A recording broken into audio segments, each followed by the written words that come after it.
We're a powerhouse this year. Our center, he came, he's back and he's strong. We picked up a lot. Our JV went undefeated last year, so we know we're going to be strong in our guard area. So we're just looking forward to next year.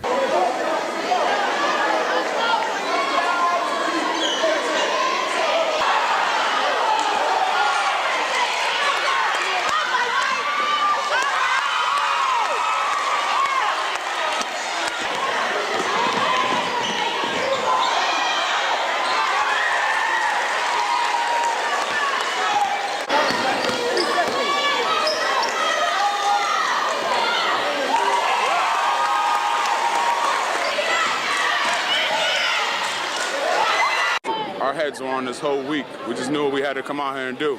It's a big game every year. It's the ninth. I was not gonna lose this game. What's good, y'all? What's the numbers TV? It's your boy Poe Rowe. Make sure you subscribe to the channel if you're not subscribed already, and like a video if you appreciate the content that Poe Rowe and What's the Numbers I provided. Today we back on another profile piece. This one is on Mike Vaz. In this video we're gonna talk about his time coming up in Massachusetts. After that we'll talk about his God-given talent that he possessed in sports like football and basketball, and the Hall of Fame sports legacy that he created for himself in his hometown. Then we will break down the tragic situation that will end up drastically changing Mike's life forever, and the final outcome of it all that will take place years later. Mike Vaz is from Springfield, Massachusetts. Springfield is one of the largest cities in Massachusetts and is home to the Basketball Hall of Fame. It's also one of the most dangerous cities in America with a violent crime rate of 51.4, which is also double the national average of 22.7. Mike Vaz, whose father was in jail throughout his childhood, would be raised by his grandmother and spent his early years growing up in the Bayside area of the city. By middle school, he was already being looked at as a talented two-sport athlete that would dominate the local talent his age. He played AAU basketball his 8th grade year to help prepare him for the next level, which was high school. Mike Vaz ended up attending Commerce High School, where he would play varsity football and basketball from his freshman year. He played both defensive offense for the football team and guard and forward on the basketball team. He won numerous awards and championships during his high school career, and in his senior year was crowned the Male Athlete of the Year.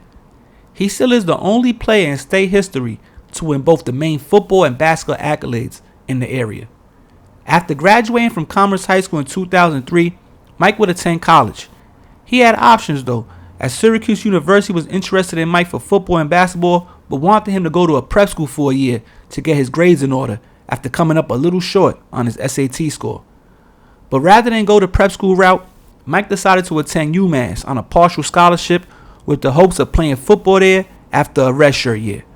But unfortunately for him, he was involved in an on-campus fight that brought criminal charges his way, which eventually made him do some jail time and leave UMass before he ever had the chance to play a single game there.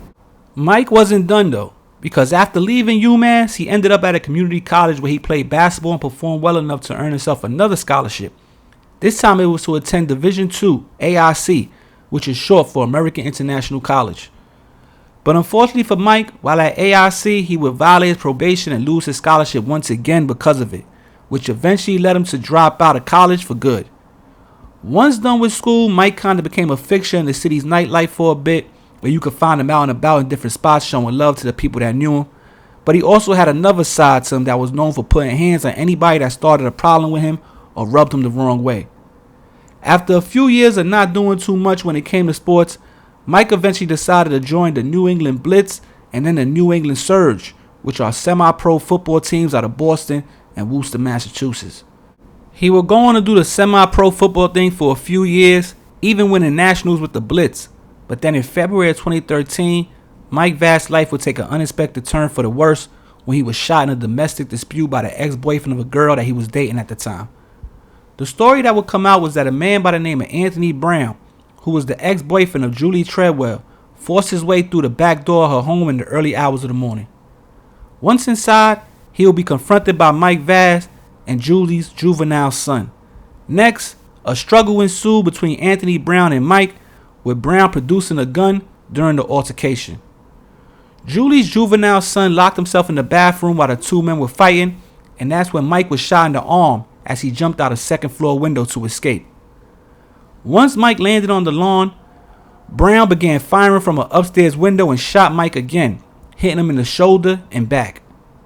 Anthony Brown then shot and killed Julie Treadwell inside the home before killing himself, The juvenile and other children who was inside the home were not injured, and Mike survived but was left paralyzed from the neck down.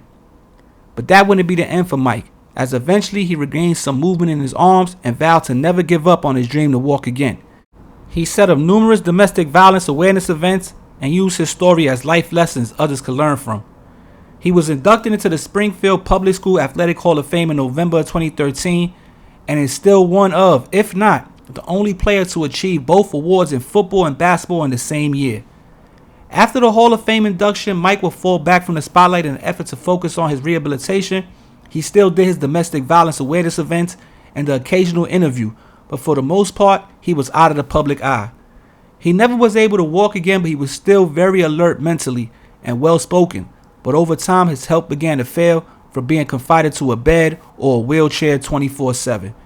And sadly, in July 2023, Mike Vass would pass away at the age of 38, surrounded by friends and family, leaving behind a great sports legacy in the state of Massachusetts. But yo, it's What's the Numbers TV. There's a quick profile piece on Mike Vass out of Springfield, Massachusetts. You know what I'm saying? He had a great high school sports career out there, well known. You know, I got a quick story that so allegedly Mike, he was known for he was a fiery individual, you know what I'm saying? And in high school they said he had a situation with the star player of another team where they allegedly had a fight. And he supposedly beat the dude up pretty good, pretty bad, beat the other star from the other team, beat him up. And then they ended up playing. I don't know if it was for the championship, the city championship or whatever, or it was just a regular season game. They ended up playing. And he ends up dunking on the same dude he beat up. And they take a picture of him dunking on the dude, and it gets on the front page of the newspaper out there. So that was a big story as far as like for those that was in the know, that he had beat the dude up and then he kind of like humiliated him publicly with the dunk and it being on the newspaper and all that. You know what I'm saying? So like he was that dude out there when it came to, basketball, football. And it's just a sad situation what happened to him. It was a domestic violence situation, which is still a very big topic in today's day and age. And he used his situation as a learning experience for others. He did events. He tried to, educate people on different things.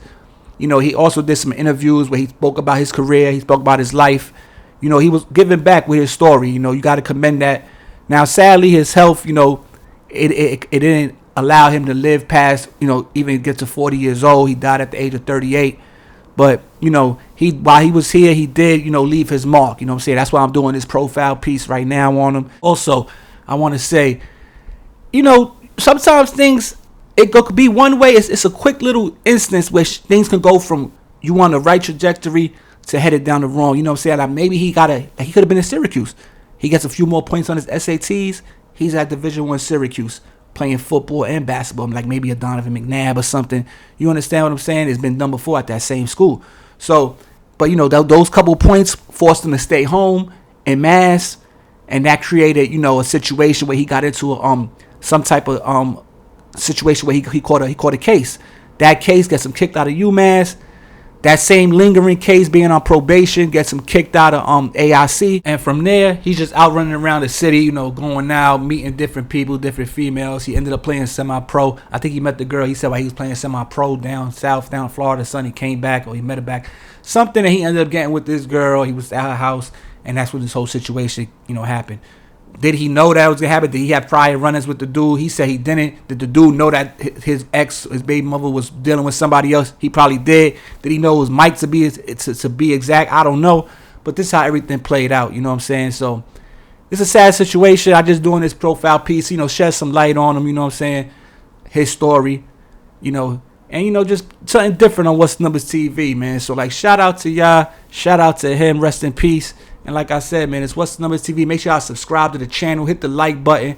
Go follow the Instagram. Go follow my partner on the channel, Batty Bills. It's What's the Numbers TV. It's your boy, Po Rowe. We back before you know it, man. We out here. Peace.